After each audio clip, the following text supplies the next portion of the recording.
يا مساء الخير يا أستاذ عمرو. كان في مشكلة يا باشا، كنا عايزين ناخد رأيك فيها. ازيك يا مصر؟ عامل ايه؟ مساء النور، اخبارك؟ خير ان شاء الله. مشكلة ايه؟ هيجي منين الخير بس؟ والحروب والسواد المخلي ده شغال دلوقتي. في صحفي من دولة قطر طالع يقول إن مصر خدت منهم 200 مليون دولار عشان خاطر يخزنوا الطيارات بتاعتهم حدانا، وزعلانين ومتضايقين. هو احنا فعلا عملنا كده يا أستاذ عمرو؟ طبعا يا مصر عملنا كده. وبعدين هم لو حطوا طياراتهم في أي دولة تانية هم هيدفعوا أكتر من كده بكتير. وعايز أقولك على حاجة بسيطة، هم بعتوا طياراتهم تتخزن وتتشال عندنا عشان عارفين إن محدش هيقدر يمسها، لأن مصر عندها جيش قوي. طب الجيش القوي ده، السلاح اللي معاه اشتراه بكام؟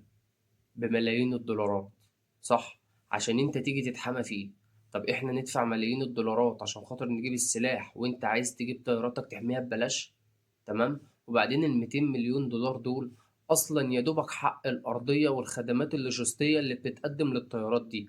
دي حاجه. الحاجه التانية، ما قطر راحت دفعت 2 تريليون دولار لامريكا، وجابت للرئيس ترامب طياره تمنها 600 مليون عشان بس يحموا الطيارات دي وهي عندهم في ارضهم، وامريكا سابتها لهم عريانه ما حمتهاش. سيبك منهم يا عم مصري وكبر دماغك وما تسمعش كلامهم. هم طول عمرهم ماشيين بمبدأ حلال بره حرام جوه. في ناس بتتولد كده في قلبها كره وحقد على مصر. إسرائيل تضرب في غزة يطلعوا يهاجموا مصر، إيران تضرب في الدول العربية يطلعوا يهاجموا مصر، أمريكا تضرب إيران يطلعوا يهاجموا مصر.